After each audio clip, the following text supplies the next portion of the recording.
Hello students, today we will discuss about the digestive system of human.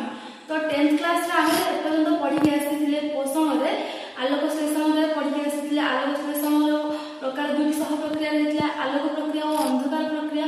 Next आमे पढिबा मनुष्यर पाकतंत्र। जटिल खाद्य आम पाकनळी रे पाचक रस द्वारा सरल और शोषण उपयोगी खाद्य रे परिणति होइथाय। तो आमे नेक्स्ट डिटेल्स रे पढिबा कि ह्यूमन डाइजेस्टिव सिस्टम तार कोन कोन सब पार्ट्स रहिछि। तापर नेक्स्ट आमे पढिबा डाइजेस्टिव ग्लैंड रिलेटेड।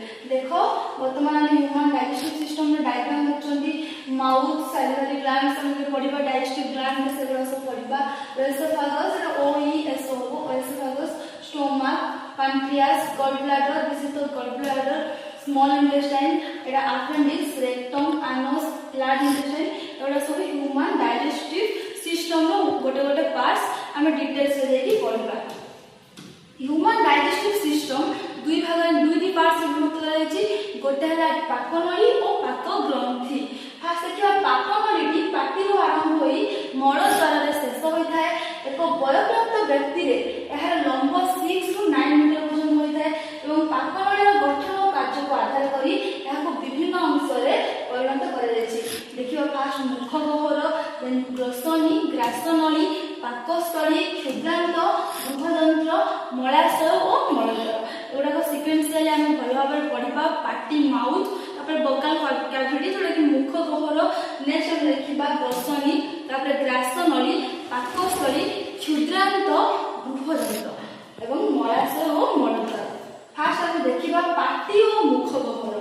पाटी को घेरी रही ऊपर तल ओठ पाटी भीतर को रही मुख गहर एवं मुख गहर दुई कड़े रही गाल ऊपर रही तालु एवं तले रही जीभ। तल और ऊपर माड़ी रे एकटी लेखे दांत अछि। प्रति माड़ी रे चारोटी कर्तन दांत अछि। सो एटा 16टी लेखे दांत अछि। तल और ऊपर माड़ी रे 16टी लेखे दांत अछि।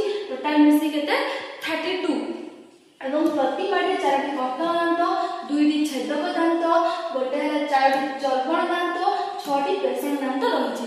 एगुडा सब भल भाव मन रखिबो केतोटी लेखे दांत केउ दांत रहिछि। चर्बण बेले खाद्य को दांत निकट रे पहुंचीबा पई एवं खाद्य रे स्वाद बारिबा एवं कथा कहबा पई हमु के सहायता करथाय जीभ सहायता करथाय। हमर तीन जोड़ा लाळ ग्रंथि अछि जहा कि मुख गहर मध्य को खोलिछि। लाळ रे कोन अछि टायलिन नामक एंजाइम अछि जे कि श्वेतसार जातीय खाद्य को माइक्रोब्स रे परिणत करथाय। एटा सब बहुत इंपोर्टेंट। लाळ रे केउ एंजाइम अछि लाळ रे कोन अछि टायलिन नामक एंजाइम अछि। एटा सब देखो माउथ रे टीथ रहला हमर केउ टीथ केतोटी लेखा अछि ताकू भी भल भाबरे मन रखिबो। नेक्स्ट हम देखिबा पाक नळी रे ग्रसनी और ग्रासनळी। फास्ट हम पढि के आसीथिले पाटी और मुख गहर विषय। एबे हम पढिबा ग्रसनी और ग्रासनळी। मुख गहर पछको रहिछि ग्रसनी एहा शेष मुंडरे रहिछि दुईटी द्वार। एटा भल भाबरे बुझो पिला माने गोटे द्वार रहिछि श्वासनळी भितरकू अन्यटी रहिछि ग्रासनळी भितरकू। खाद्य नळी मध्यकू एवं पवन को श्वासनळी मध्यकू नेबा पई रहिछि अधिजीवा एकी इंग्लिश रे कहंती एपिग्लॉटिस। ग्रासनळी रो लंब 22 रु 25 सेंटीमीटर। खाद्य नळी भितरे थिबा खाद्य नळी भितरे खाद्य पसवा परे खाद्यर यात्रा आपणा छे।